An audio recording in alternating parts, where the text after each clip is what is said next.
നമസ്കാരം. ദേവസൈന്യയിലേക്കും ശ്രീകൃഷ്ണ കഥാമൃതം ഭാഗം 34ലേക്കും ഏവർക്കും സ്വാഗതം.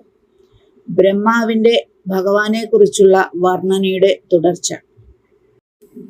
ഹേ വിഭോ, ഈ വ്രജത്തിലെ നാരീമണികളുടെയും പശുക്കളുടെയും ഭാഗ്യാതിരേകത്തെ ഓർമ്മിച്ചു പോവുകയാണ്.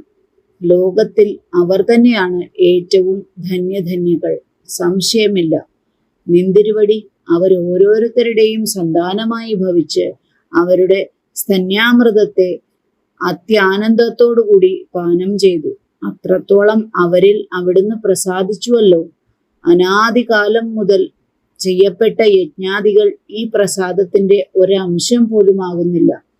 പരിപൂർണ സച്ചിദാനന്ദ ബ്രഹ്മം സർവസ്വാധീന ബന്ധുവായി ലഭിച്ച വ്രജവാസികളുടെ ഭാഗ്യം തന്നെയാണ് ഭാഗ്യം. അവരുടെ ഏകാദശീന്ദ്രിയങ്ങളിൽ അധിഷ്ഠാന ദേവതകളായി വസിക്കുന്ന ഞങ്ങൾക്കും അവരുടെ ഇന്ദ്രിയദ്വാര നിന്തിരുവടിയുടെ പാദമകരന്താമൃതം സേവിക്കാൻ സംഗതി വരുന്നു. ഹേ അച്യുത, ഈ ഗോലോകവാസികൾ എന്നേക്കാൾ എത്രയോ അധികം ശ്രേഷ്ഠതയുള്ളവരാണ്. മുകുന്ദനെ ജീവിത സർവസ്വമായി കരുതുന്ന അവരുടെ പദവിയെ ആഗ്രഹിക്കാൻ ഞാൻ ഒരിക്കലും ഒരു വിധത്തിലും അർഹനല്ല. അതിനാൽ ഞാൻ ഒന്നു മാത്രം യാചിക്കുന്നു.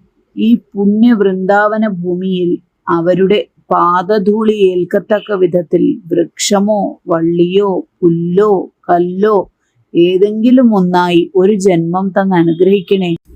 തൃപ്പാദങ്ങളിൽ ശുദ്ധഭക്തി കൈവരുന്നതിന് ഇവരുടെ പാദരജോഭിഷേകത്തെക്കാൾ ഉത്കൃഷ്ടമായ അന്യ ഉപായമില്ല.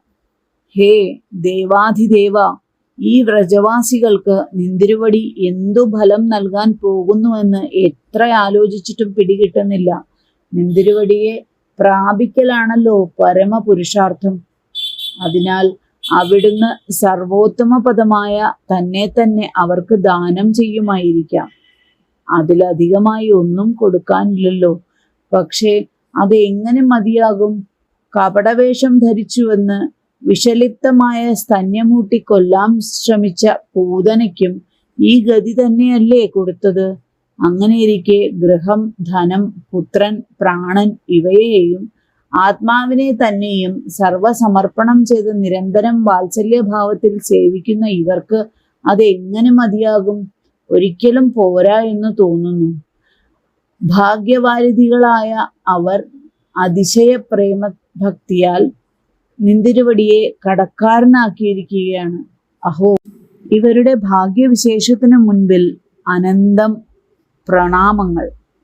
ഹേ കൃഷ്ണ, നിന്തിരുവടി ഒരുവനെ ഇവൻ എന്റേത് എന്ന് അംഗീകരിക്കുന്നവരെ മാത്രമേ രാഗദ്വേഷാദികളാകുന്ന കള്ളന്മാർ വിവേകമാകുന്ന ധനത്തെ മോഷ്ടിക്കുകയുള്ളൂ.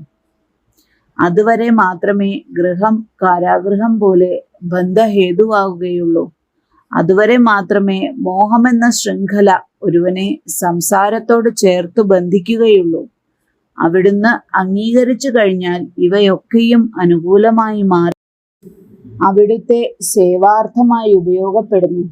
ഇപ്രകാരം അംഗീകരിക്കപ്പെട്ട സ്വജനങ്ങളായ ഇവരെ ആനന്ദിപ്പിക്കുവാൻ നിന്തിരുവടി ഗോലോകത്തിൽ നിന്ന് സാക്ഷാത്തായി ഇവരുടെ പുത്രരൂപത്തിൽ അവതരിച്ച് ക്രീഡിക്കുന്നു. എന്നാലും അവരോടുള്ള കടപ്പാട് തീരുകയില്ല. ഹേ പ്രഭോ, ആരെങ്കിലും ഞാൻ കൃഷ്ണവൈഭവത്തെ അറിഞ്ഞു കഴിഞ്ഞു എന്ന് അഭിമാനിക്കുന്നുവെങ്കിൽ ആയിക്കൊള്ളട്ടെ. ഞാനാണെങ്കിൽ അണുമാത്രവും അറിയുന്നവനല്ല സ്വാമി. എനിക്ക് ഒന്നും അറിഞ്ഞുകൂടാ.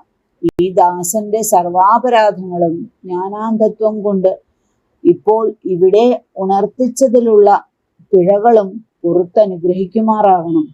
എന്റേതെന്ന് അഭിമാനിച്ചു കൊണ്ടിരുന്ന ഈ ജഗത്തിനെയും എന്നെയും ജഗന്നാഥനായ നിന്തിരുവടിയായി കൊണ്ട് സമർപ്പിച്ചു കൊള്ളുന്നു. എന്നെ അധികാരപരിധിയിൽ തുടരുവാനോ അഥവാ ഈ ഗോകുലത്തിൽ ഏതെങ്കിലും ഒരു പ്രാണിയായി ജനിക്കാനോ അവിടുത്തെ യുക്തം പോലെ ആജ്ഞാപിച്ചാലും.